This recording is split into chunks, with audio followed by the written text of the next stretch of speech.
Oh, hey, everybody. Welcome to Enjoying Orange Slices with Jeff and Ian. This week, we have a great talk about airports you should fly into. We talk about which planes are the best. And we finally get to hockey. We give the ladies from Canada a big tip of the hat. Welcome to the gold medal round, ladies. We hope. May have jinxed it. We also talk about Jack Eichel. He's got a new agent. We give a salute to Mr. Generat in his 51-year career. We also talk about my mom and dad. Damn saints. Let's start the show, shall we? Hello, Jeff. Here we are. Back again. I'm in my house. You're in your house. And what a difference things make. Yeah. What's up, Lord Bagg? Not much. Sharples. How you doing? I'm good. You had a whirlwind week, and you barely get enough time to launder your clothes, and you're back out again tomorrow. So we got to hurry. That's what I got to hurry today, because we got to get you ready and get you back out to the people, because they're demanding more Lord Bagg. I got to get out to Pittsburgh. That's why I got the Pittsburgh Penguins behind me. Know your Penguins. They start very tiny. Great. Well, yeah, let's go, Lord Bagg. And I like that poster. And I know who the one penguin is there over your left shoulder. That would be Sydney. The other one looks like Letang, and then is that Malkin? Yeah, and then looks like their mascot or something. So yeah, their mascot. It's a pretty good. It's a funny poster. I like when the teams get funny with things. So that's cool. I like the two penguins there too. So good team, great organization, good city. You know what? I'm gonna. You told me, asked me, are you gonna stump me with anything today? And I'm gonna stump you right off, because it just popped into my head as we were talking about players. We went to a rookie tournament a couple years ago, and we did. You did, and then I added something to it, a review of a player. And I want yeah. Do you remember what player that was? I remember he was a Russian skilled forward. Mm-hmm. And that he could have had 5 or 6 points in the game. And so the game we're talking about is when we were at the rookie camp in Anaheim, right? Right.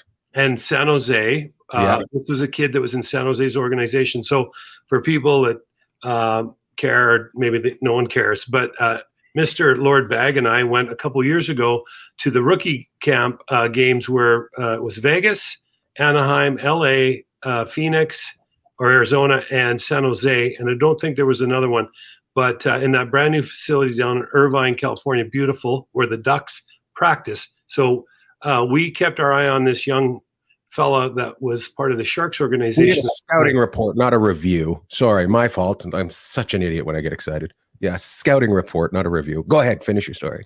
No, that's it. I mean, but just to kind of lay the foundation, because we're so good at that, and we just expect people to know what we're talking about. But it was a lot of fun. And so tell me some more about this young man. Well, the reason I bring it up is he the guy that was just released yesterday from number 82? Was he the guy that they think is going back to Russia to play in the KHL? It seems like that might have been him. I'm not sure. Okay, well, you did stump me, because I can't remember his name off the top of my head. Do you know it? No, I don't. It's something Russian. There's a POV on the end. Yes. There's an OV. Yeah. I'm not sure. Well, we'll have to look that up, because we keep on stringing people along like we're looking stuff up, and then next week we're going to answer the question. We're never going to answer a question. If somebody else could review, you sent in the scouting report, and I added to it. I feel like he tips well when he goes out. So. Yeah, we should, I'm surprised if teams, they might want to look at hiring us on, because we add a little bit of levity with it. We give our best, analysis of what we think the player is. And then we add some humor in there. So, you can chuckle a little bit. Well, if you don't believe us. When I try to sell this podcast, when I'm on stage at the end of my show, I say, my friend that I grew up with played for the Detroit Red Wings. And somebody the other day booed. I was like, Blue in the original 16. Come on. I said to him, I said, like you wouldn't have played for him. Like you would have said, no, I can't play for you. I don't like you at all. Like so it made me laugh. But then I brought up that I was in MVP2, the chimpanzee hockey movie, and people went nuts. They didn't even care that you played in the NHL. They're like, no way. And I'm like, oh man, I should be a huge star. Yeah. Anyways, this young man's going back, but we were talking about things that happened this week, and the offer sheet that was sent to Kakamiemi by the Hurricanes has people laughing and enjoying the Hurricanes, and it seems like it's a swipe back a couple years ago against Aho when Montreal did it to them. Yeah, it's so for the people that don't know, Jesper Kotkaniemi is that's the best we can get, but he is a young forward for the Montreal Canadiens, who I happen to just see in the last round or the third round of playoffs when they played Vegas a couple times. Actually, I think I saw him 3 times. They beat Vegas in 6, and he played with Josh Anderson and Barron. I believe that was their line, and they were really quite impressive against the Golden Knights. So this is a big young guy, can skate really well. And so what happened a couple of years ago was Montreal made an offer sheet to Aho that Carolina had to match, and now Carolina's kind of what's good for the goose is good for the gander, gave them an offer sheet of $6.1 million for Kotkaniemi, and they gave him a $20 signing bonus, which just happens to be Sebastian Aho's number 20. So it's kind of fun. And actually, if you're a fan of the NHL, which I hope everyone that's listening is, this is kind of the start of some greasiness that I like, and I think the players should love it. Is this kid a $6 million player? I don't know if he is, but he's a very good young player, and I hope that he does really well in Carolina, and Montreal will get a first and a third round draft pick out of this if they don't match it. So what do you think the chances of Montreal matching it are? I would say right now slim. But you know what this does is it's kind of funny how this works out. They lost Nhl out to Los Angeles, and then now they're going to lose this kid, and that's going to leave them down the middle pretty skinny. So Carolina's in the Eastern Conference, Montreal's in the Eastern Conference, and this could play out over the course of the year, where obviously now Montreal's going to be, either if they match the offer that Carolina give this young man, they're going to be over the salary cap by, I think, $4 million. So it's pretty cagey and kind of funny because of the $20 signing bonus. It is right back at them. Yeah. But at the same time, if you look back at Aho, it kind of helped the get done in Carolina, because Carolina's owner is known for not wanting to spend money. So Bergevin, he kind of helped, who's Montreal's general manager, kind of helped the general manager in Carolina get the money without having to go back and forth and maybe losing him.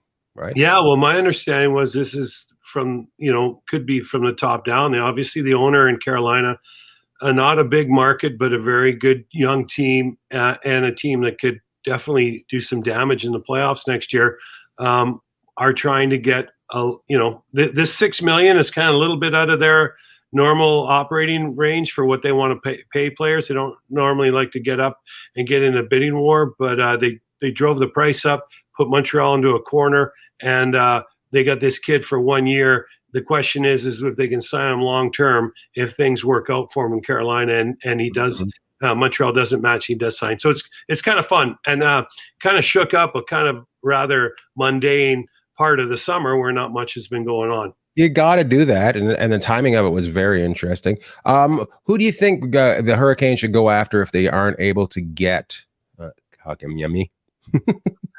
Well, I don't know if they'll go after anybody to start off with.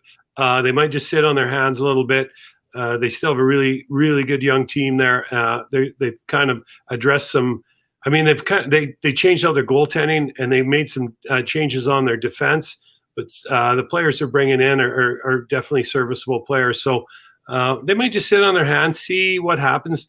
You know, you got to look at a team like Seattle, and even though this guy is a center iceman, Seattle's got 12 defensemen. They got extra forwards. So maybe there's a three-way trade somewhere where they're able to do a deal with Seattle, move a defenseman one place, they end up with a forward, and they move a player out somewhere else. So that could be some things to look at, especially as we get closer to training camp and near the start of the season, when teams have to, first of all, get salary cap compliant, but second of all, Seattle isn't going to be able to send like they're going to keep, let's say, 6 or 7 defensemen up. Well, there's going to be 4 or 5 defensemen are going to have to get sent down, and some of those guys are going to have to clear waivers, so they might want to do something ahead of time, and that could facilitate a three-way trade with another team where Carolina could step in and maybe get a centerman from somewhere else. Another team might need a D. Instead of just losing the guy for nothing, maybe try to trade him away for a little bit of something. Yeah. I think they get this kid though from Montreal. I don't think Montreal matches. We'll see.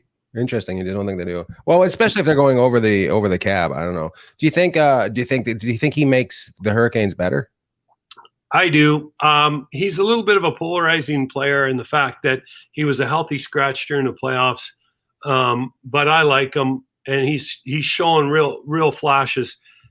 He's going to go into a team that has depth too. So, I know Montreal got all the way to the finals, but I think if you ask people around the league, they would say Carolina probably has a little bit more depth, definitely more offensive punch, and I think this kid could fill in pretty well. I remember during the finals, you did say after he got the healthy scratch, you're like, that could come back later on and cost them something. He might not be happy about that. They should have played him. Do you remember saying that? Yeah, I like the player. I like him a lot, and he's 20. I'm guessing 24 now. I want to say somewhere in there, 23. Oh, get rid of him. Well, he's 6'3", 6'4". He's showing flashes. He can skate. He's rangy. He's still trying to learn the craft. So I like the player. $6 million is definitely a reach for what he brings right now. But I think if Carolina, gets this guy and he can develop in the kind of player they think, a first and a third will be a bargain down the road. Absolutely. Well, good for that. Well, speaking of tournaments going into finals, my goodness, the IHF Women's Championship is coming down to the wire on about, we're recording right around about 3:30 Pacific, and about 4:30 Pacific, Canada is about to play Switzerland, and then we will know who will be in the finals. It should be America and Canada. Ooh, exciting. That's what we love. We love when we go against the Americans. It's good times and we have a good time. But Canada should win it all completely. They smoked the American girls the other night. They just took them for a ride in their Subaru and dropped them off on the corner. It was a lot of fun. Have you been watching any of the games? I don't know. You know what? You're gonna leave me with that one. Thanks. The Canadian girls beat the American girls 5-1 the other night. The United States just beat Finland this afternoon? I think it was. Anyways, or sorry, was it? Oh man, I'm gonna fall flat in my face here in a second. But the American girls look like they're through to the finals. Canadian U.S. beat Finland today, 3-0. And so Canada's playing as we're taping this. I would expect those two teams to see. We talked about this at the start, and the question was asked last week. It was Olympic size ice. It's not Olympic size ice. It's Nhl Size Ice, which I think works very good for these games. On the Olympic ice, sometimes the games get slow, and that's both men's and women's. It's just so much ice out there. But you know what? They gave it to the Americans pretty good the other night, 5-1.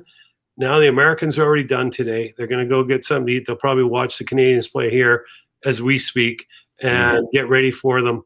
It's a quick turnaround too. The gold medal games tomorrow night. So anyways, we talked about this last week. It's always great. These two teams always they just don't like each other, and it really creates great hockey. So we'll we'll see what happens. It's going to be tough for them to beat them again, but the Canadian kids or Canadian women seem to be on a roll, and it might be their turn to take it back. So because they lost the last one, right? They did. They lost.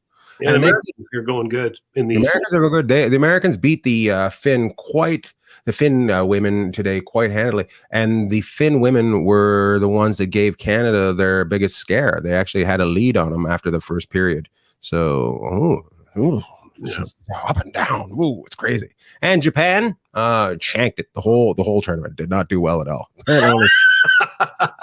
Well, and just changing gears for 1 second on the Olympic ice hockey, I believe Denmark qualified to play in the men's Olympics for the first time. And I didn't even know how long, maybe ever, but I read it the other day. So, this is all, this game between Canada and US is building up for the Olympics, which is going to be in Beijing in about 6 months. Mm-hmm. So this should be a heck of a game, and tomorrow night it'll be on the NHL Network. That should be fun when 8 guys named Hans go to the Olympics. Yeah. I don't know if Hans is a Danish name at all. I don't even know any Danish names. You think they'd all be named Dane? You think that's what they'd all be named? My goodness, that's exciting. What's it like being back at work? Because last week you were talking about going back to work, and this week you worked, right?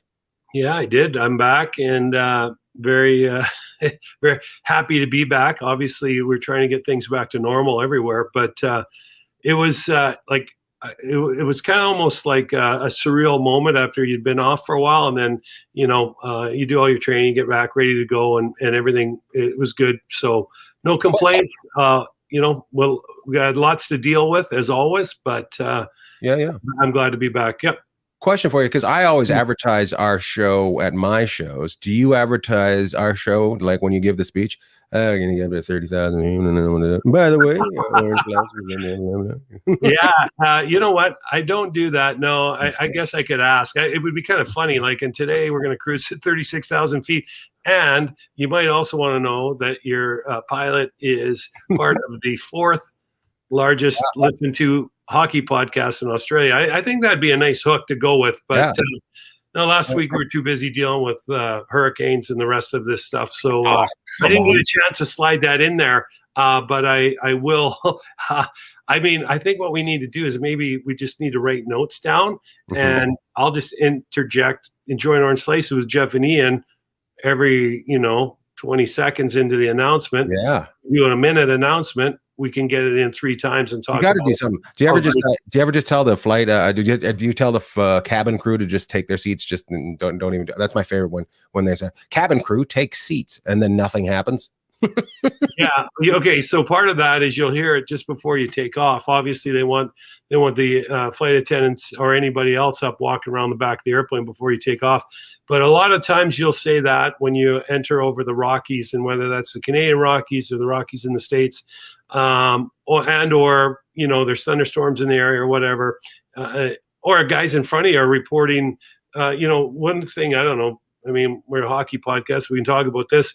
But one thing that there's so many airplanes in the sky in the U.S., Canada, around the world at any given time. Everybody wants to know how the ride is, ride reports. So if there's something going on up in front of you, or down below you, up above you, people usually know. And so if you get an airplane that's, say, 10 or 15 miles in front of you, and they're all of a sudden report moderate turbulence or whatever it is, or it gets real bumpy, that's when you hear the pilots come on and say, hey, flight attendants, take your seats. And another thing, normally what will happen is that'll be followed sometimes by a climb or a descent to try and find smoother air. Oh, that's awesome. I know. Yeah. I mean, great. Which is your favorite airport to fly in out of? Well, I'd have to say Terrace, right? But that's because that's your original airport. That's what? I loved going out of Terrace, but I got to say, there's a lot of really fun airports to fly in and out of. Vancouver is obviously one of the most beautiful, most scenic airports on a clear day to go in and out of. Reagan National and DC is really, really cool airport because they got to thread you in through around the Pentagon and the White House and all that other stuff. There's a whole bunch of airspace there that is a no-go zone. So it's a beautiful area, and there's a lot going on. So that's kind of fun. But I don't know. I guess if I had to give one, I think Honolulu is just because you're in paradise once you land there, right? Right. So I'd have to say there or Maui. Flying into Terrace is great. I did it the last week, as you said. I flew up there last time we were talking, and I flew on the A320. Yes, sir.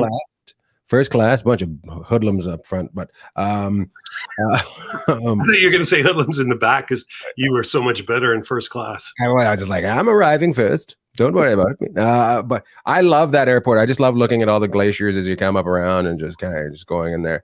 But it was so comfortable going in, and then we were back into the Dash 8 flying out the Q400, and it is just not a comfortable plane. I hear it's a fun plane to fly, but it's just I've never been comfortable on that plane. Just nothing. You've flown both, so which one do you prefer? Well, I mean, which one do you think I prefer? I think the Q400, they call it the Q400 now because originally it was Dash 8 de Havilland, and then Bombardier bought them out, and then they nicknamed it or renamed it the Q400, but it's a stretched out Dash 8, which is a fabulous airplane, okay? So, and the cool thing about the Q400, it's much faster. Performance is through the roof on that airplane, but it's outside an hour. It's kind of, to me, it's a 45-minute to an hour aircraft. It'll just knock the lights out, and it's not that much slower in that amount of time than say an Airbus or a Boeing aircraft is. It's short length. It's quite fast. But I mean, if you're going to ask someone, that thing tops out. Most turboprops like that are going to top out around 25,000, and you get up in the mid 30s, 30, 35,000 in the jet. So of course, and jets are quieter too, and people see a prop and they think that's the end of their life. But these guys are really good to fly these things. So I can vouch for it.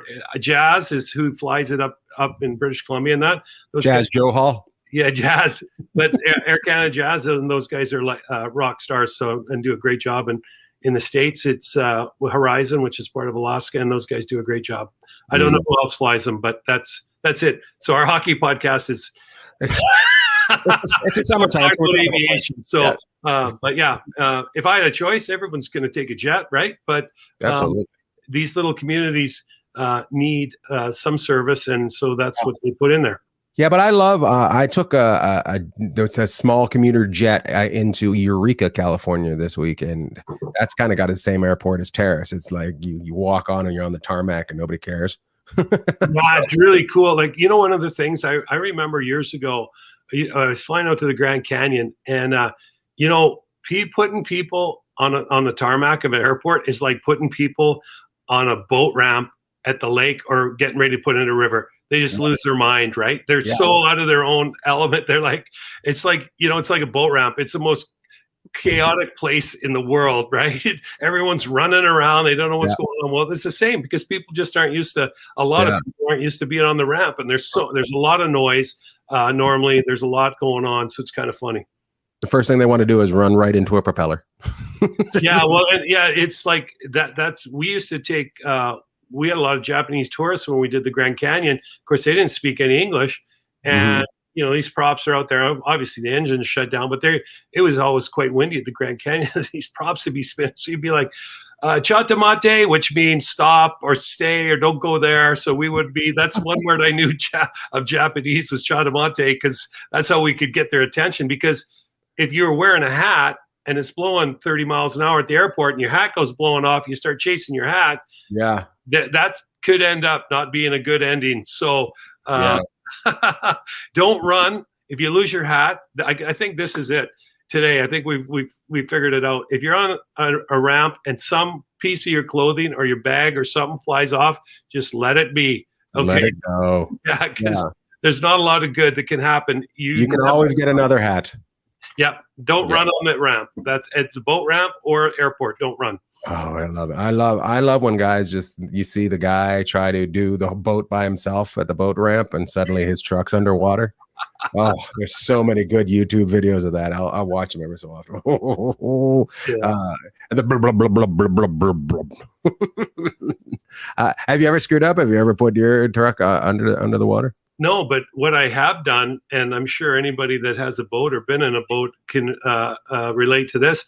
You know, you're out there and you're all fired up, you're ready to go. Everything's in the boat. You put the boat in the water and you forgot to put the plug in it right back in the day. So then you run up, get the truck. Well, you're not supposed to run, but you walk as quick as you can, probably. Pull the truck back, pull it back out, let it drain out, put the plug in it, and then, you know, put it back in the lake. So yeah, that was a Sharples specialty on Lake Elks Lake. My brother and I used to be able to perfect that. When we were out there with the coho, we'd want to go water skiing about 25 miles an hour in the afternoon some days. I guess close to 50 kilometers an hour. But yeah. Ooh, look at you guys. You would have been told to slow down during the school zones. You're going that fast. You slow it down there, sir. Oh my goodness. We want to talk about Eichel. We want to talk about Eichel before we get going. This, you know, it's so weird. We're like, I don't know if we have enough things. And then it's 24 minutes. You know, it's crazy how this podcast goes. We got nothing. We talked about planes and boats, and we haven't even talked about hockey. We're at 24 minutes. Here we go. So Jack Eichel fires his agent, and I'm not against this. I just thought the timing of it was weird. After he goes through all this, and it seems to be getting settled, he fires his agent and goes with another agent. Do you feel like do you think he's blaming it on his agent, or is he just trying to clear? What's he doing? It was a weird move. Well, I think we've all been in relationships before that kind of like, you know, what's going to fix this? So there's a problem in Buffalo. Hold on, you're trying to tell me you want to do this with Buskus? I didn't say Busky. Yeah. Who do you want to replace me with? Hey, it took me a minute. Hey, I'm still stumped from last week when you asked me. You started throwing all the guys out that we grew up with. I was like, for a week going, what a bugger doing that to me, stuffing all those guys in my face. I haven't seen those guys in years. I was like, I was wishing I was up there, but. Here, yeah. Well, you and I will talk off the air because otherwise it's going to get way over 30 minutes. But he was untenable, right? In Buffalo with him in Buffalo, Eichel in Buffalo is a done deal. That roast is cooked and it's finished, right? Mm-hmm. So now there's this game going on between him and them, and I just think that he is so frustrated, and his agent's probably been telling him the same thing for 2 years. But here's the problem. He's got a neck injury that he wants to have surgery, and there's no other NHL player that's had it. I believe there's football players have had it, so it can be successful. So that's number one. That's a problem. It's the one that Peyton Manning had, right? What's that? It's the same surgery as Peyton Manning had? Yeah, it could be. I don't know if it is or not, but I just know neck surgery isn't one of those things that they're just like, oh, yeah, just, you know, like the shoulder or the knee where they're so good at it now. Neck is still kind of, I think, he should get his boobs done while he's getting that done as well. Oh, man. So anyways, the agent he hired is Brisson, whose boy was drafted by the Golden Knights. Mm-hmm. And so I think sometimes a change is as good as a rest. I guess I'll leave it at that because there's not many other places we can go after that comment. After that comment, he just comes out of neck surgery with sweet rockin' tits.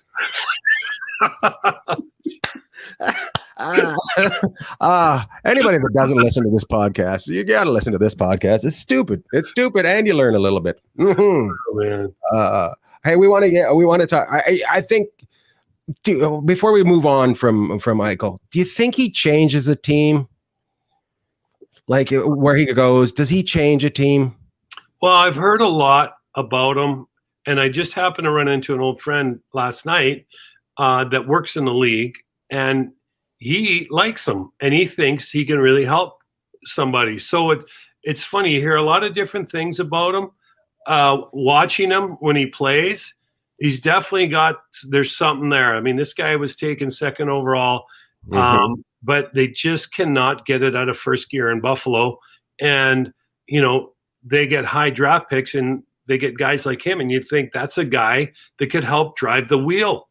But it just hasn't worked out. And now we're in a situation where he's going to have to set sail and go somewhere else. The problem is trying to place $10 million on an $80 million salary cap now is really, really tough. So Buffalo's going to want a big haul. So you got a new agent, you got a GM and an ownership group that's kind of, and the whole relationship's all fractured. So maybe he's hoping the new agent can come in and talk with the GM and facilitate a deal with another team. Nice. Yeah. Nice. Yeah. He's got to do that. He's got to get the agent. He's got to get a team that can take him. Well, looks like he's going to Arizona. That's where it looks like he's going. Yeah, they definitely have the money there. They got room, but they might have to trade him through a place like Arizona and get Arizona to hold some money, get some draft picks or some young players in return, because that's obviously the direction Arizona's going.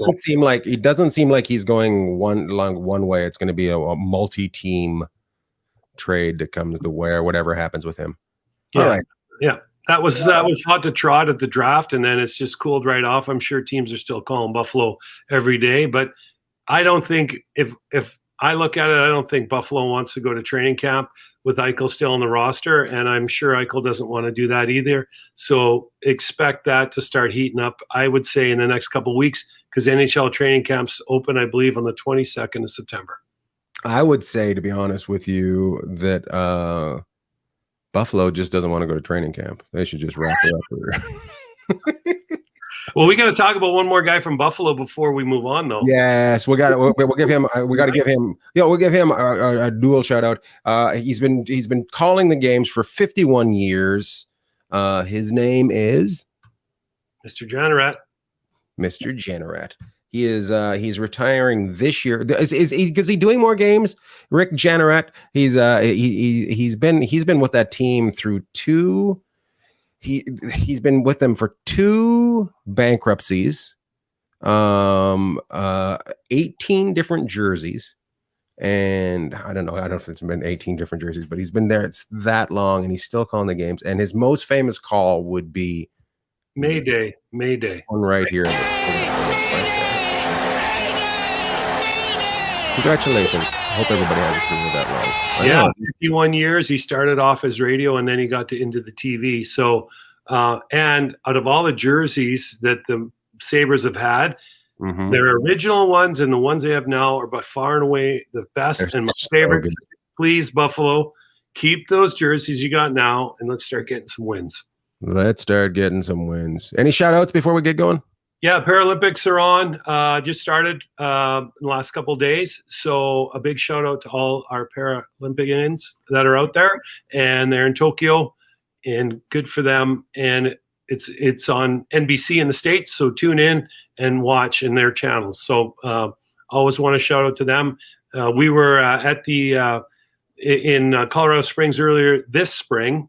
They have an Olympic and Paralympic museum there, and it is one of the greatest afternoons or days you can spend. So good for them, and tune in, watch. Tune in. My shout out is to my parents who took care of me for a week, and they're still fighting strong up there. They're a little old, but they're still fighting. Gary took them down to Kitimat, drove them insane. Had a great time with them. We went shopping, took them to Trigos. They have a Trigos. Oh, yeah. We got to talk about them one day. Trigos took over the bay. They took over the bay, so they got that huge thing. And my favorite part about that whole trip was I went to use the garbage can in front of the mall, and they have a bear garbage can that you can't get into, because bears come into the city up there and take the children while they're at the mall. So big shout out to Bears, Kitimat, and my parents, and Robin. Got a bad back right now, but she's still cranky. I love it. So keep going. All right, Jeff. Loved all. Hey guys, hope you had fun. There's only one way to help us out, and that is to like, rate, and review. Listen to it wherever you get your podcast. Like, rate, and review. Give us a review. Say you had fun. That's all we ask. Say these guys know hockey like you wouldn't believe. They're so good at hockey. They should be number 3 in Australia. Thanks, guys. Have a great week.